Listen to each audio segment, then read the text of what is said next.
అంటే మనకి మీ గురించి మాట్లాడుతున్నప్పుడు జంధ్యాల గారిని గుర్తు తెచ్చుకోకుండా ఉండలేం. అంటే మీకు నటుడిగా జీవితాన్ని ఇచ్చిన దర్శకుడు ఆయన. ఎవ్రీ బర్త్‌డేకి మీరు జంధ్యాల గారి గురించి మాట్లాడుతూనే ఉంటారు. ఎవ్రీడే అంటే ఏ డయాస్ మీద వెళ్ళినా జంధ్యాల గారి పేరు తీయటం అనేది ఒక ఆనవాయితీగా మారింది. జంధ్యాల గారి సినిమాలు అనేది ఇప్పటికీ రిఫరెన్స్. ఆయన క్రియేట్ చేసిన క్యారెక్టరైజేషన్స్ గానీ, ఆయన కనిపెట్టిన మేనరిజమ్స్ కానీ, పాజిటివిటీలోంచి కామెడీని ఎలా తీయొచ్చో ఆయన సినిమాలో ఇప్పటికీ రిఫరెన్స్‌లా ఉంటాయి. అంటే ఎవరిని బాడీ షేమింగ్ చేయకుండా, లేకపోతే మిగతా అంటే కించపరుస్తూ కామెడీ చేయటం అనేది ఆయన సినిమాల్లో కనపడదు.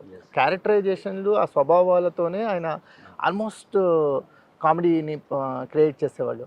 ఈ తరం దర్శకుల్లో ఆయన ఛాయలు కానీ, ఆయన వారసులుగా ఎవరిని చూడొచ్చు అంటే ఏం చెప్తారు ఆయన గురించి మాట్లాడి? ఒకటండి, ఏ తరానికి ఆ తరమే. ఇప్పుడు కానీ క్యారీ ఫార్వర్డ్ ఉంటుంది కదా, ఆ లెగసీ అనేది. ఎస్, డెఫినెట్గా అది మన తెలుగుతనం అనేది అంతవరకు చెప్పచ్చు. 100% ఎలా చెప్పాలి, ఆయన తరంలో కూడా మీరు చెప్పినట్టుగా వల్గారిటీ ఆర్ బాడీ షేమింగ్ ఇవన్నీ కూడా depends on the intellect of a person అండి. ఆయన బేసిక్గా వచ్చిన బ్యాక్గ్రౌండ్, ఆయన యొక్క ఆలోచన విధానం, ఆయన ఒక ఫిలింకి కామెడీకి కొత్త రోడ్డు సృష్టించాడు. మనకి కామెడీస్ కొత్త కాదు. మిస్సమ్మ గుండమ్మ కథ దగ్గర నుంచి, ప్యాకెట్ శివరాం గారి దగ్గర నుంచి అప్పటి నుంచి ఉంది. కాకపోతే ఆ తరానికే కాకుండా ఆ తరానికి ఒక కొత్త ఫౌండేషన్ వేసి నెక్స్ట్ తరాలు కూడా నిలిచిపోయాడు ఆయన. విశ్వనాథ్ గారు, ఒక మాట కె విశ్వనాథ్ గారు జంధ్యాల గారు చనిపోయిన తర్వాత 4 ఏళ్ల తర్వాత రవీంద్ర భారతిలో అంత పెద్ద ఫంక్షన్ పెట్టి విశ్వనాథ్ గారిని పిలిస్తే ఆయన ఒకటే మాట అన్నాడు, నా లైఫ్లో మర్చిపోను. I get goose bumps even now.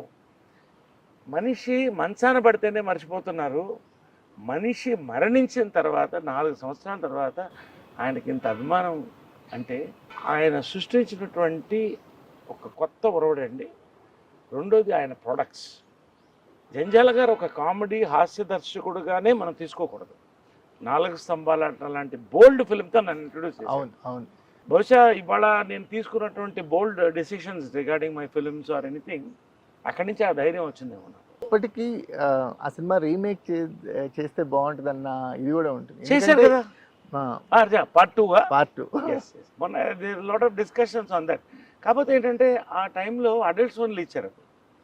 అంటే ఆ బోల్డ్ థీమ్, ఒక అతను ఒక అమ్మాయిని ప్రెగ్నెంట్ చేస్తే అతను ఫ్రెండ్ అమ్మాయిని పెళ్లి చేసుకొని నువ్వు బయట భార్య ఇంట్లో నాకు సిస్టర్ అని లాస్ట్ మళ్ళీ కలపడం అంటే ఎంత బాగుంటుందంటే మీ క్యారెక్టర్ మదర్ నేమ్ ఆ పాపకు పెడతారు. అంటే హ్యుమానిటీకి ఆ క్లైమాక్స్కి వచ్చేసరికల్లా, సో ఆ కథ ఎలా మొదలైనా క్లైమాక్స్కి వచ్చేసరికల్లా మీ క్యారెక్టర్ మదర్ నేమ్ వాళ్ళ పాపకు పెట్టడం అనేది ఎంత డెప్త్గా ఆలోచించి, ఎంత హ్యుమానిటీకి పీక్ లెవెల్ అనమాట ప్రదీప్ క్యారెక్టర్. అంటే జంధ్యాల గారితో ఉన్న గొప్పతనం ఏంటంటే ఇట్స్ నాట్ జస్ట్ అబౌట్ ఒక రైటర్గా కాదు, ఆయన ఒక నాటక రచయితగా, నాటకాల్లో హీరోగా, దర్శకుడుగా, రచయితగా, సామాజిక స్పృహ ఉన్నటువంటి ఒక పౌరుడుగా అన్నీ కలిసిద్దే జంధ్యాల గారండి.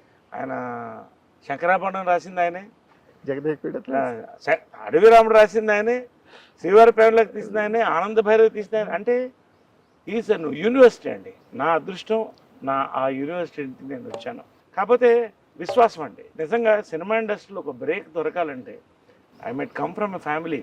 నా ఫ్యామిలీ ఎప్పుడు నాకు సపోర్ట్ ఉంటుంది, కృష్ణ గారు కానీ, విజయమ్ల గారు కానీ.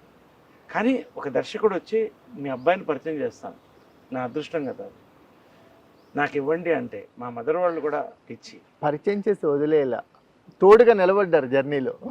యాక్టర్గా నాలో జంజాలు ఉన్నాయండి. నేను ఎప్పటికీ చెప్తున్నాను. చాలామంది అడుగుతారు మీరు ఇంత సటిల్గా ఎలా చేస్తారంటే, నేను వచ్చిన స్కూల్ అది.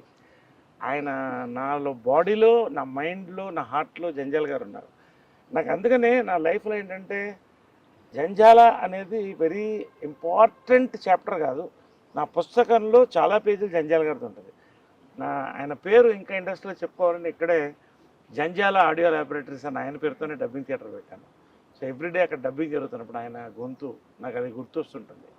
ఈ సంవత్సరం ప్రత్యేకంగా ఏంటంటే జంజాల గారు 75th డైమండ్ జూబ్లీ అండి. దాని సందర్భంగా ఒక పుస్తకం రాసాం. అందరు ఒపీనియన్స్ తీసుకున్నాం.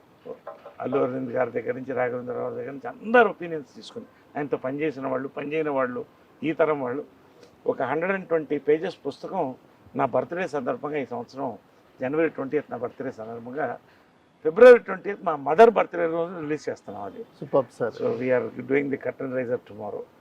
సో నేను అనేది ఏంటంటే, ఇండస్ట్రీలో కాదు ప్రపంచంలో కూడా ఆ విశ్వాసం అనేటువంటిది తగ్గిపోతుంది. బట్ అది లేని రోజున మనం వీఆర్ నాట్ హ్యూమన్స్ అని నేను.